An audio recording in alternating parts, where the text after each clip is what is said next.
Welcome to the Learning and Development Channel, where you can learn, lead, and make a difference. So you might be asking, what are the competencies that will depict these domains in our 21st century skills? And we will be tackling all of this afternoon before we move on to integration learning. Let me start with information, media, and technology skills. And of course, you already have the idea, because it is not new to us. We already have the review. We have, under the information, media, and technology skills, we will be discussing and reviewing visual literacy, information literacy, media literacy, technology, and digital. And you might ask, what are then the nuances between and among this literacy? Yes. Let's have our visual literacy. Can I have the next slide, please? So visual literacy, we are talking about closely examining, giving meaning, perceiving the text that our students are getting from books. No? And also, aside from perceiving and giving its own meaning, it's all about communicating the meaning that they have in their mind regarding what they have read. Because these are the types of visual texts that we may be giving to our students. So, Ma'am Helen, what is then your point, Ma'am Helen, when we have to learn about visual literacy? When we had an activity, you made mention that some of you had this challenging stage before getting the right answer on the first question and even on the second question because of the sharing of essential elements in a certain picture. That may be shared by the rest of the domains in our 21st century skills. So that means to say, we have different perceptions for one picture. So meaning, as a teacher, when I give a picture to our students, they will say that we will just leave them perceiving and giving meaning and communicating the meaning that they have in their mind on their own. Hindi po siya pwede. It should be guided by the teachers. And Ma'am Helen, may I ask one this question? Have you even experienced, no? That when you give an instruction to your students, like, students, give one half clockwise. What's their answer? That one half clockwise. What's the answer? One half whole. And we tend to believe that they are BOBO, no? That they could not understand. Why is that so? Anyone? Because sometimes when we forget, no? Yes, not? So clear the instruction. Clear the instruction. Anyone else? Why are you getting that kind of reaction from our students? Like, you have to give or you have to submit your homework tomorrow? Tomorrow, huh? Why is that so? After later, we will bring the deadline tomorrow. Yes. And after Mason, would you like to confirm? Yes, sir, ma'am? Yes, Ma'am Helen, and the same with that response. Probably that our learners would like to have a confirmation on what we have heard.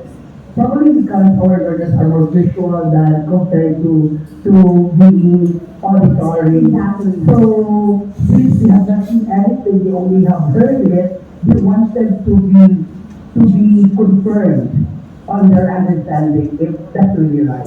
Yes, exactly. For a teacher, no? Like us, we're all teachers. When there are students of ours, every time we give oral instruction to them and they would say, they would repeat our sentences or our thoughts, so they are the dominantly visual learners. And they are not the BOBO. Sometimes teachers forget that they have different learning styles.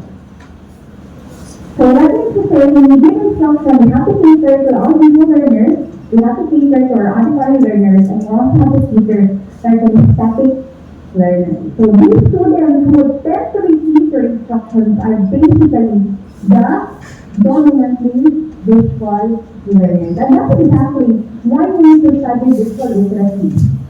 Because teachers would tend to forget that kasi yung ability is a reflection of our own learning style. If you are dominantly visual learners as a teacher, what do you do in class? You tend to give lots of visual to your students also.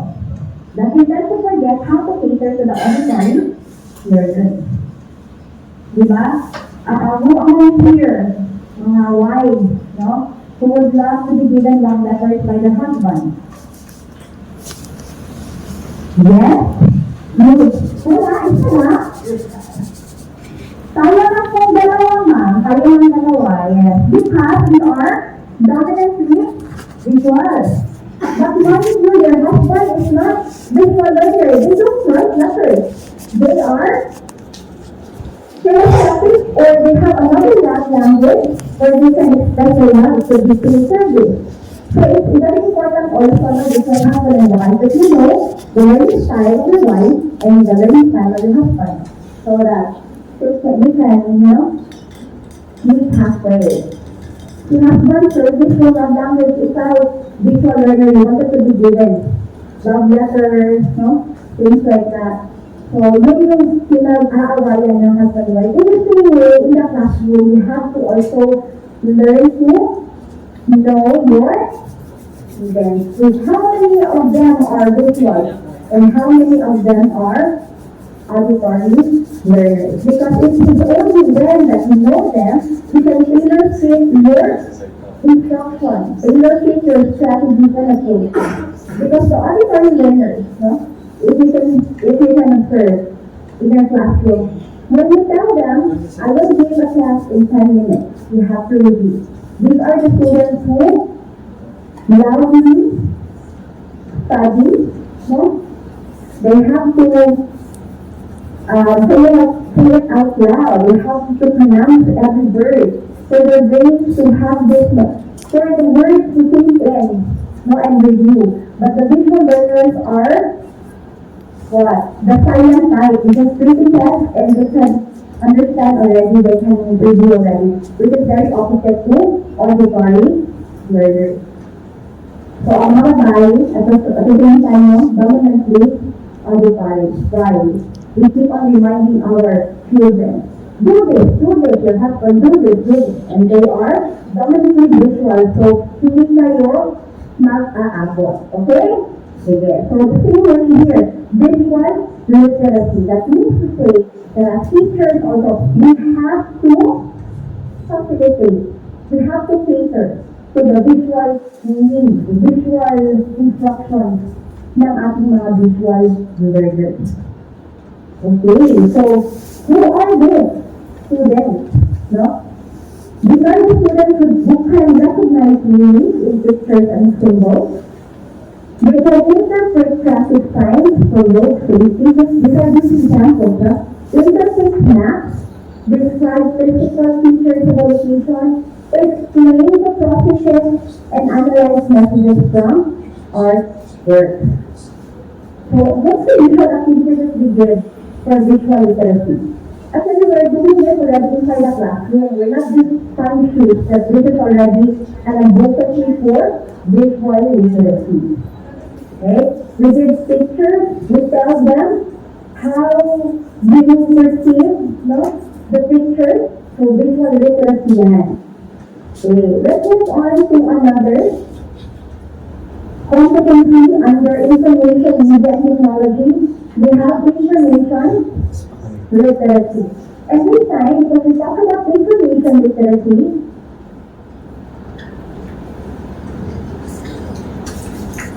next slide please. We talk about the organization, acquiring the management of information. The students know where to get, when to get the right information. Meron kayong experience na meron kayong assignment with the students, tapos ina-ask nila kayo, ma'am, where will we research this? handa kami mag-research, ano po yung scope ng research. So, this is already information literacy. The one thing with knowing all these competencies under IMT is that it is clear that you can map out the competencies of your students, no? And if you think that they are already developed in this area, it's more of honing their skills on this. But should you see that there are students who are not yet fully hold of this one, then that's where you come in, these couple activities that will develop their information literacy skills. Okay? So who are these? These are students who can identify reality to make beliefs. These are those who can differentiate facts from opinions and reports. Especially now sa FB, maraming mga information na hindi naka-clarify if it's true or not. These are the students who does not believe right away with information being disseminated. No? Recognize biases and stereotypes in oral and written reports and the rest of it. Compare sources, no, from the information. So that is something to do with information literacy. Now let's move on to the third one. It's media literacy. So how many media categories do you know? We have print media. Ano pa? The non-print, ano pa din? The broadcast media, thank you sir. Another one we have. One. And some antiquarian. One ang gusto natin ito. And what else? We have the internet media, right? The social media. We also have your billboards. Ano categories here? Our house media.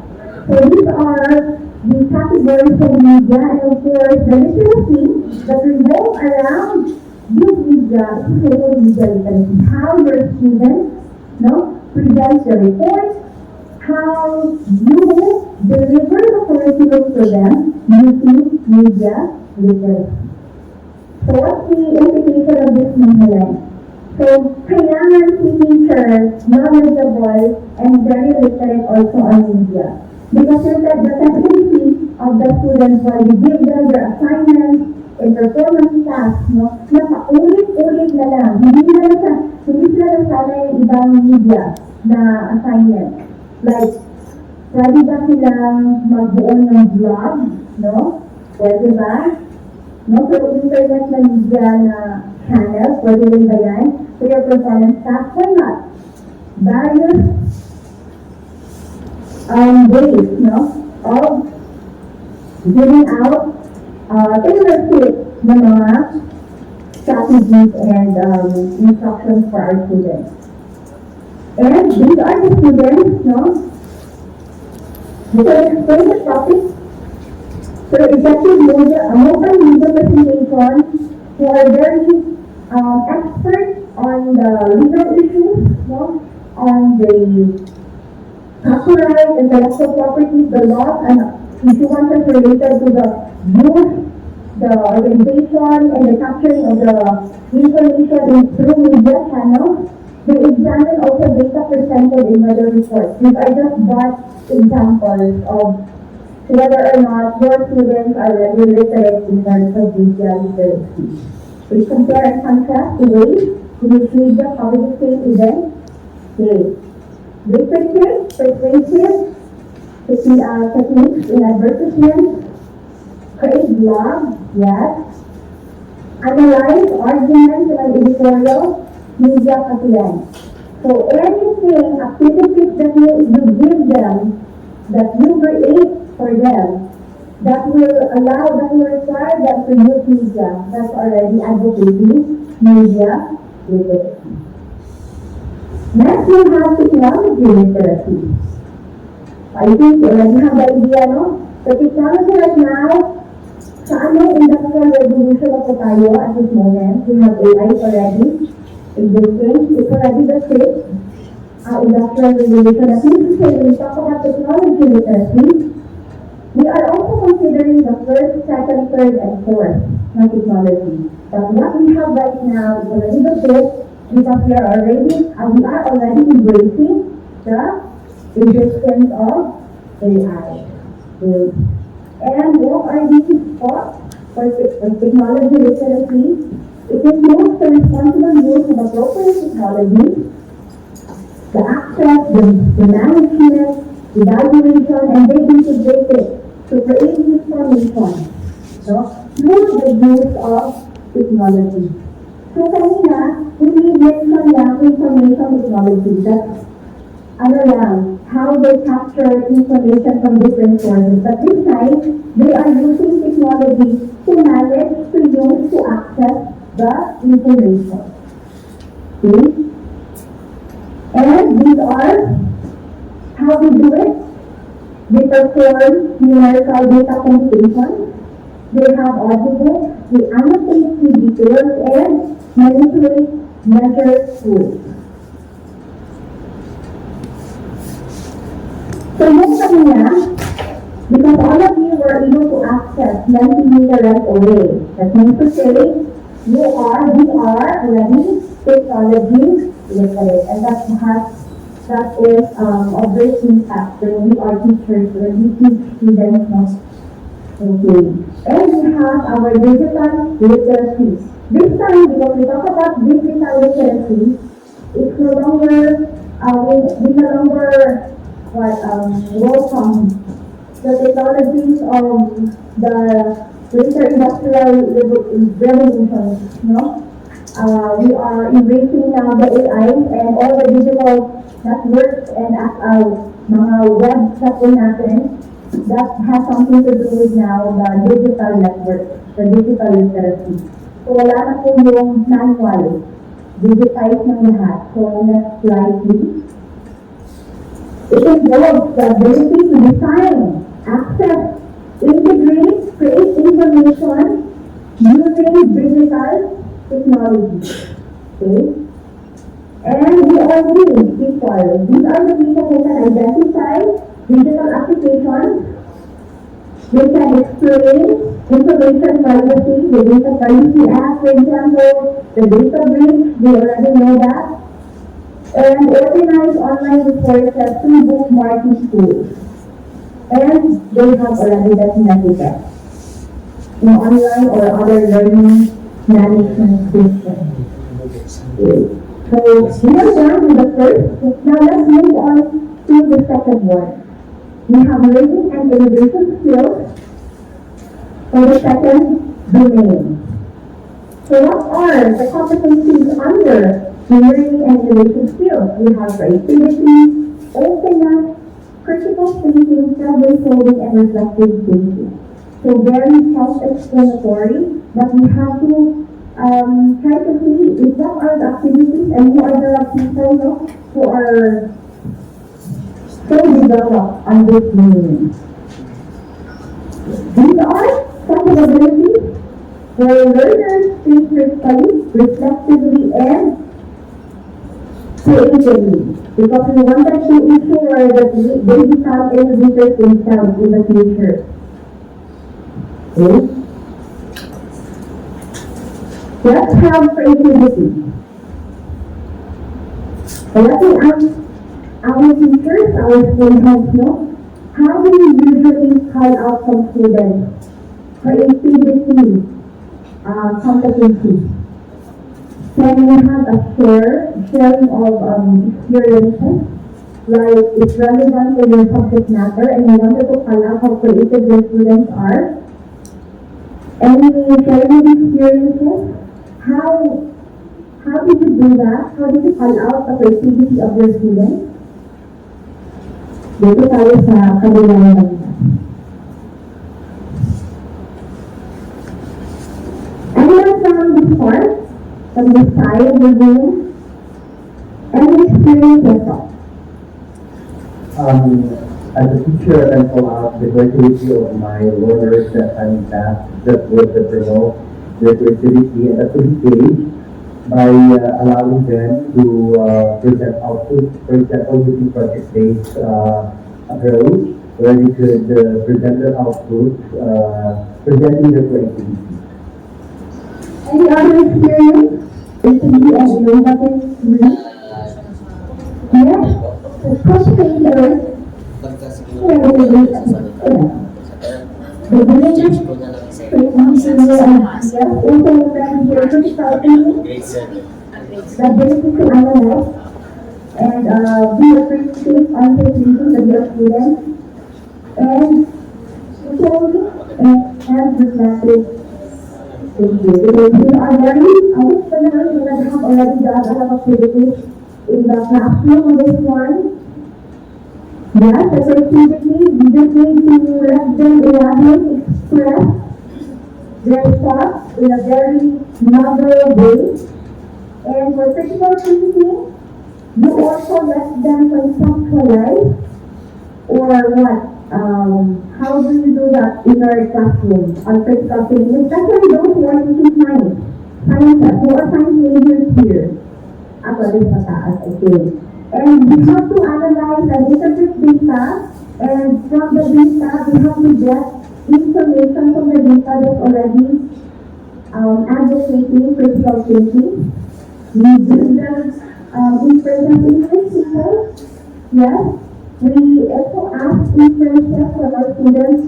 We give them what? Stories or any text, and we ask them, no, from the situation, make an inference to this one. And they are the people who usually establish and detect patterns. The one that we did in our Mentimeter is also narrowing it down to the patterns, the commonalities between and among the pictures. So problem solving, you know this. No? We are giving them the information that we let them solve. No? Logical explanation, we let them solve the problem, we let them have novelty on how to solve it. And the third one is on the communication skills. We have teamwork, collaboration, interpersonal skills, intrapersonal skills, interactive communication, non-verbal communication, communicating in diverse environments. Next slide, please. Okay, when we talk about teamwork, what is the definition, by the way, of what a team is? Because we keep on asking everyone, like, we have to do teamwork within our organization, moving us somewhere in the future. But what is a team for you? How do you establish that, yes, we have already teamwork in our organization, our functional division? Yes, ma'am? We common goal, we start with function. So we are considered a team. We will have a common goal, so we are considered a team of work. No? Because sometimes we belong to the same functional division, but we don't have the teamwork. So probably we have, if that is safe way to say that probably you have different goals within the functional division, but yeah, teamwork is part of this. And how do you advocate teamwork in your activity? Yes, sir.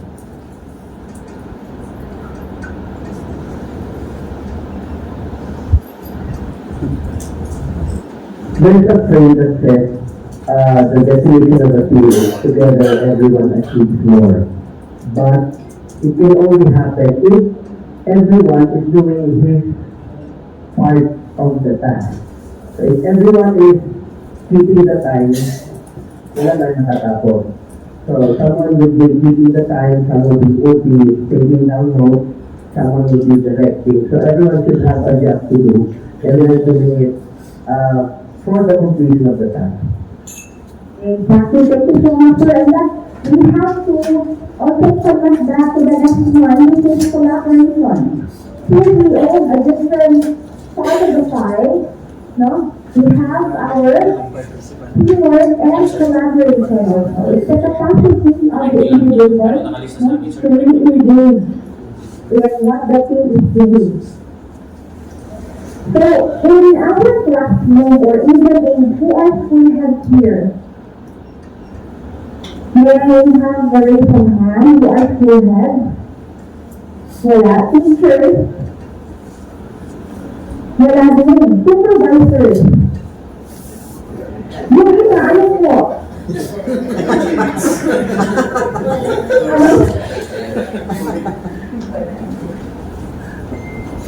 Audience lang. Because what's happening with this topic is that we know this already. We have already experienced of this. We just wanted to review on this that these are what the MATATAG Curriculum is calling from our students. We just have to be very deep on our understanding on the competencies. So again po, who are our school heads here? Wala rin.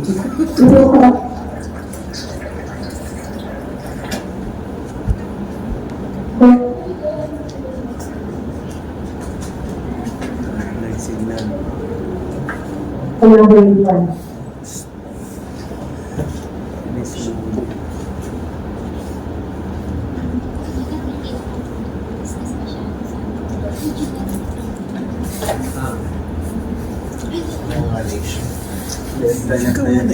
I also collaboration through capacity, individual differences with interaction. So sorry, I am similar to this is my very first time. Okay, that's okay, sir. That's okay. So I am encouraging them to participate in their own pace. Okay, that's collaboration on the mandate. Now, relative to the mandate of the students, what about the supervisors? Who are supervisors here? Wala na din po. They have all of them.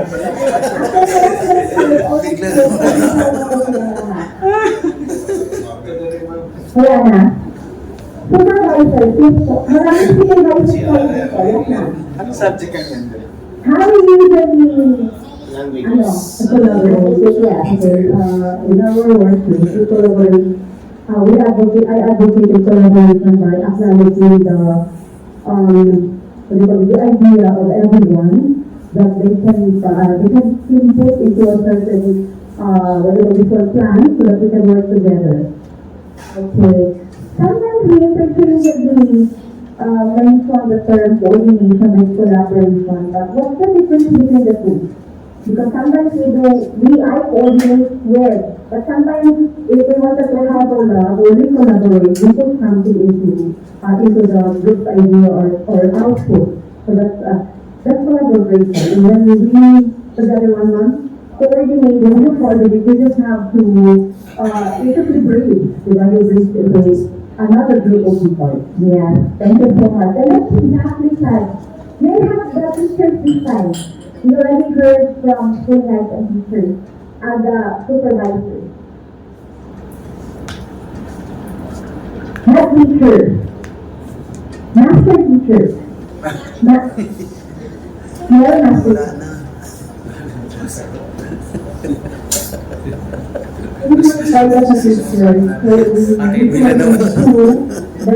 Instructed to us by our leaders. We collaborate in that manner. But that way to the other teachers po. With the other teachers. Yeah, in education to the leaders. And how do you deliver the curriculum to the use of collaboration? Because we're targeting now the learners in the MATATAG curriculum. Yeah. How do we really do this in our classroom after teachers? Nag-design na din sa lahat ng natin. System na lang ang nalagyan. Okay. So, this is how we... Yes, ma'am?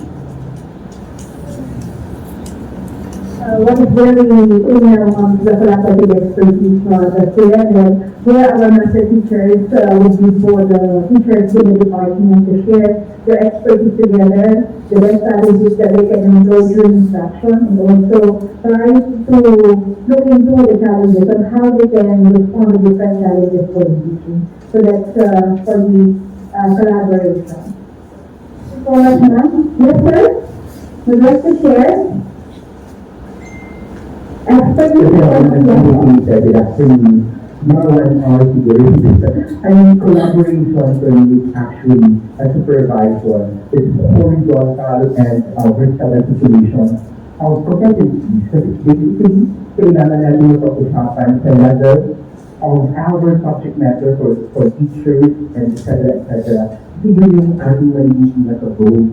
To collaborate with them kung nasa patakasan niya is this competencies for vertical articulation and doing result of articulation for the same grade level in different subject area.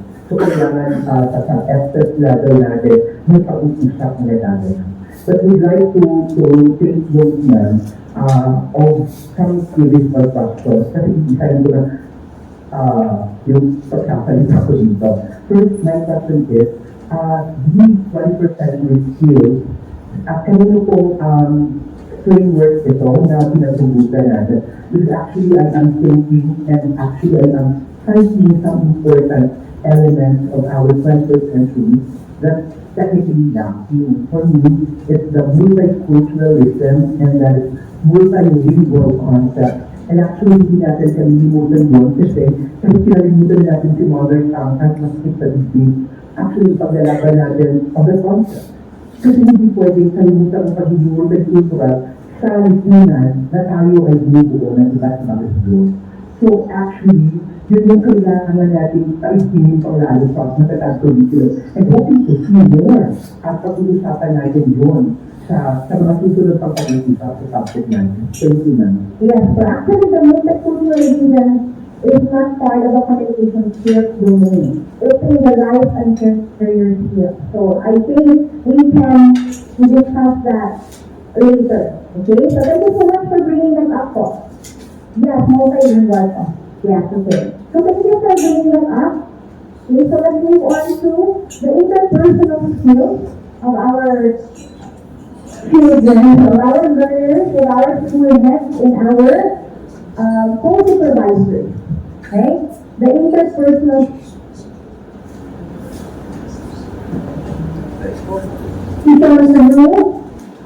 the reading of emotion, it's the interpersonal skills.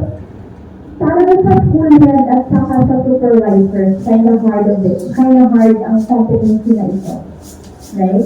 But of course, also for the teachers, kind of hard. Kasi meron tayong mga learners na hindi natin ma-read, no? Hindi natin sila makita usually in the classroom, right? So, interpersonal skills po, under communication skills. And these are, we ask like this, these are the usual events that we get to see this interpersonal skills. Meron tayong mga estudyante na very parang we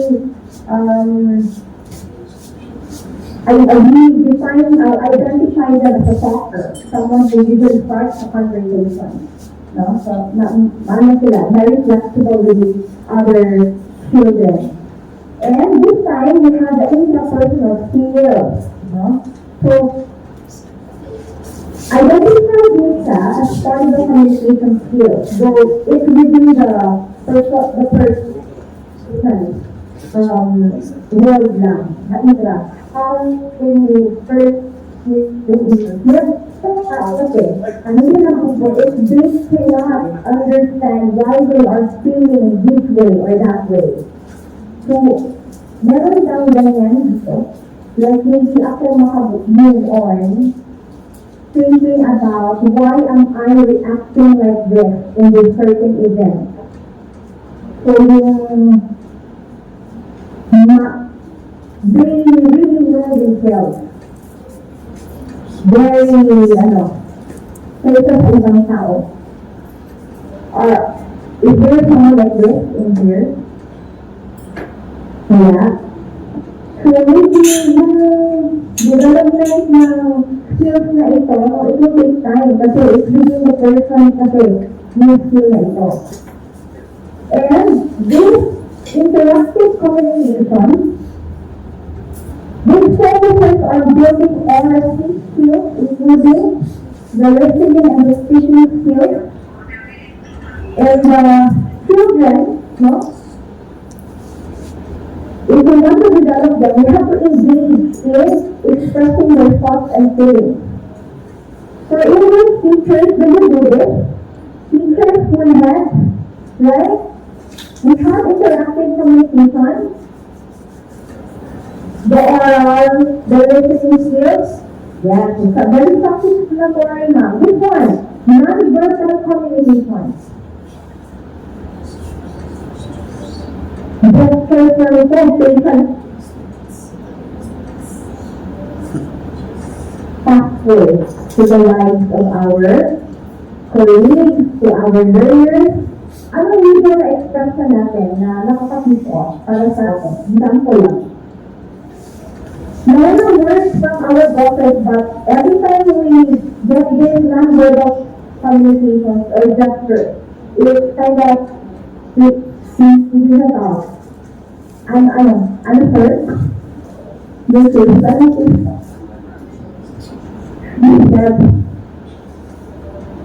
from this part of the room, mga non-verbal communications. What else?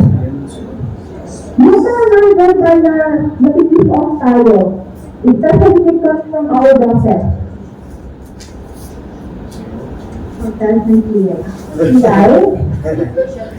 Pointing fingers. Fingers, what else?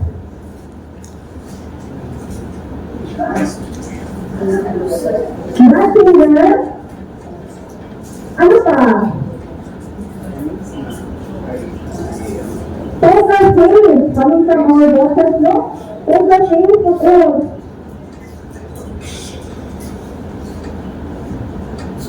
Sir, neutralize. Okay. What else? Yung question ko the next question ko is, kayo, have you experienced having non-verbal communication to someone you don't like, or perhaps to your colleagues, to your students? Ano pa na yung best na non-verbal communication na makikita off ng students natin? Something that we should not do inside the class. Sir? Like that, sir?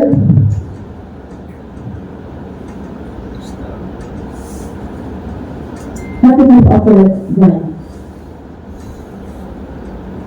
okay. Another non-verbal.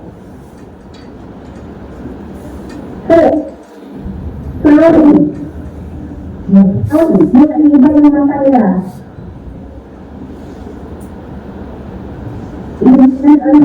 Sitting lang.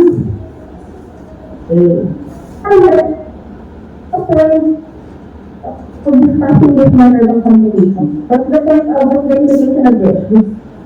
Under this one. The communication. Because better to say na.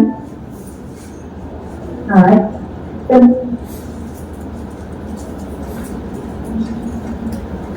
So our learners. It's the same. Now when they become mature enough, ng mga bata nila. So sabihin nyo, nag-resign na po ako sa DepEd. So these are the non-verbal communication. Very, you don't have words, but very impactful. Okay, so recognizing, responsive to the eye and the hand gestures. Right? Utilize body language. So this is also our way of communicating to our students. Next one, communicating in the very difficult what I to use jargon, right? You use jargon in your class, in your session. Do you usually use jargon in your notes? Because if you want to communicate with the idea that these people come from different backgrounds, we use simple words and sentences to our students. We use appropriate language to gestures, and we are specific in our own ideas and responses. Sometimes, no, from the Visayan region, usually when you talk in Tagalog, it's kind of hard. That's what when you speak in Visayan, it comes very hard. But sometimes, no, we wanted to communicate, but there are barriers. But of course, we're, adjust communication style is tailored to suit the needs of the person. So as teachers, as school heads and supervisors, it is your mandate also to communicate with your teachers, with your colleagues coming from different backgrounds. Now let's move on to life and career skills. We talk about decision making, adaptive leadership, intercultural understanding, self-discipline, future orientation, resilience, and adversity management. Now it's not to all this because we wanted so let's have the one through that has informed decision making. Can I have the next slide? Let's have informed decision making. It's the ability to decide. For expert opinions, we wanted to make sure that when you decide, it's valid. No? And it's the same way when you teach our students, not to believe just anything, you have to have informed decision making. And of course, with our school heads, having a different mandate from the teachers and for the supervisors, informed decision making. Sometimes, no, ito yung isa sa mga hindi understand ng mga teachers natin, if you are school head and supervisor, that when we decide in a meeting, you have the meeting participative meeting, but you don't ask them what and how they want to serve it. Now, ina-ask naman natin yung mga teachers namin. We ask them, pero meron pa din na, okay, you can suggest, pero yung decision sa akin pa rin. Does it really participative? Is it influence decision making? No. The same way with our teachers and our students. If the teacher, I hope we're doing this inside the classroom. We wanted to make sure that our students are expressing their thoughts. Maybe we would appreciate that we would accommodate how they want to do the performance task. No? Like the deadline, how should we do it now? Can we do it using this technology or not? So, ito pa rin, informed decision making. Adaptive leadership is, like, for students, how do we advocate adaptive leadership? We group them, we ask them of choosing a leader, someone who they trust, no? It's actually advocating adaptive leadership. Intercultural understanding. Listening to the opinions of other people, respecting religious beliefs and the traditions. It's advocating intercultural understanding. Self-discipline. Choosing not to eat healthy food. Choosing to eat healthy food. They set their academic goals. They work on the assignments daily. And what else?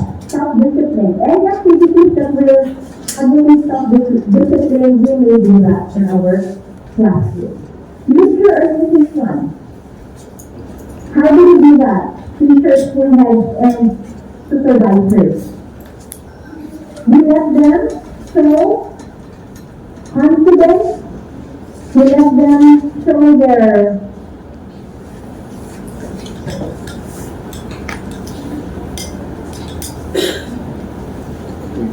should we want to persevere? Should we want to aspire for more? That's future orientation. This one is children's and adversity management. Process of moving forward despite adversity. These are our 21st century skills framework. So, how many do we have in our framework? 4. They are the information, media technology, learning and innovation, communication, life and career skills. Okay. This time let's have a practice. Practice time. Can we have the next slide? So, practice tayo. I found out certain competencies from our curriculum guide. This is written from grade 7 fourth quarter, earth and science at first time. I will show a competency.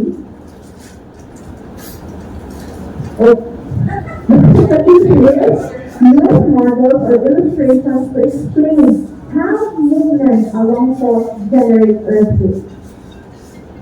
So we are to classify this according to the domain of the 21st century skills framework.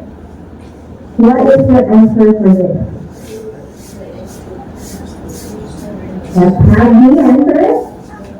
Learning and innovation skills. Okay. So we can also have information, media, and technology skills. Why? What's the reason of also having this answer? Visual using models and illustrations.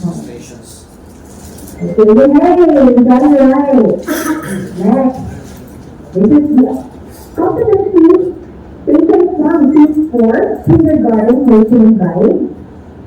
Predict outcomes based on any given situation.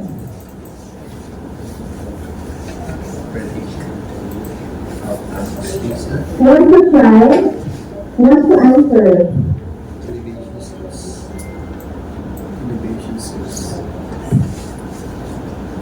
Answer.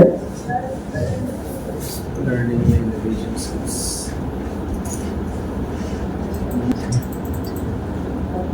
You're not able to get it, it's different. Okay. Then I just have a raise your hand this time. Anyone who would like to share the thought about this? How does our knowledge of 21st century skills help us deliver our mandate? Yes, sir? Yes, sir?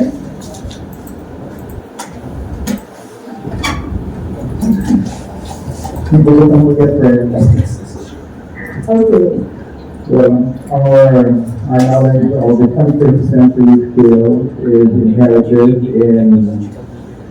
in planning our tasks, whatever our mandates are, or activities. So it is very important that that we have a clear knowledge of the 21st century skills so that we can streamline our initiatives, our program. Thank you. Thank you so much, sir. Can I have another answer from that part? Let's talk.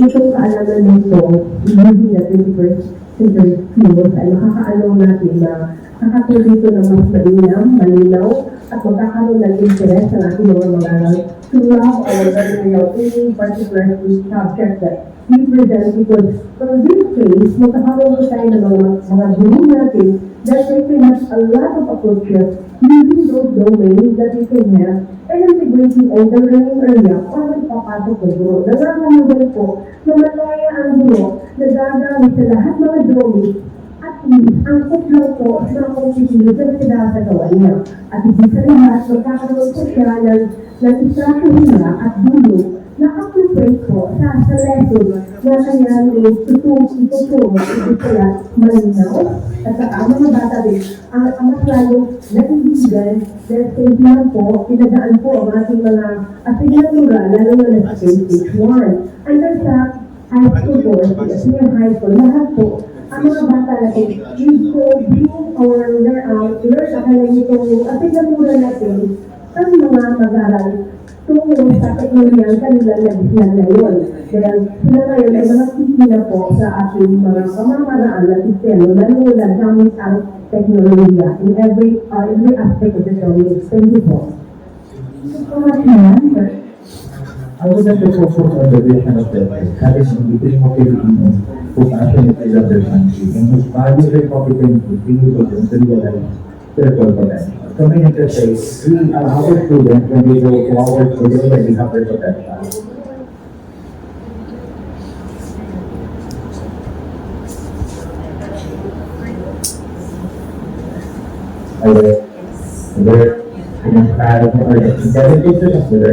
So once we will be able to identify those, then we can be able to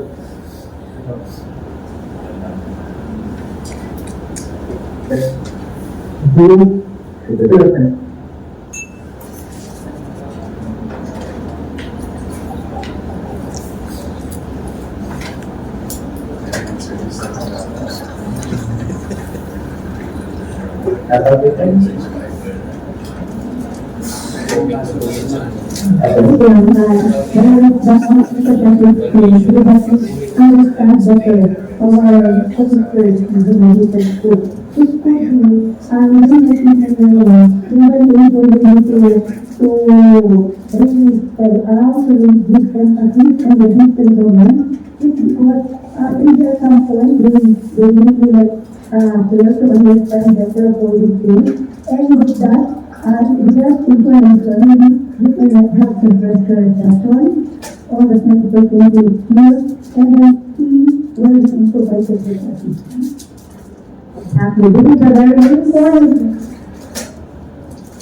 So that we can act out the competencies of our learners, the competencies of our teachers, the competencies of our supervisors, we can tailor fit the plans that we have. So for this one, thank you so much for your answers. We have the digital and ideas. I would love to have your draft integration plan, but we have to use this link, https://url.com, NCO. Like and subscribe to the L&D channel on YouTube using the link youtube.com/@learn2lead channel. For more information, visit our NAAP Region 8 official Facebook page at facebook.com/NAAPR08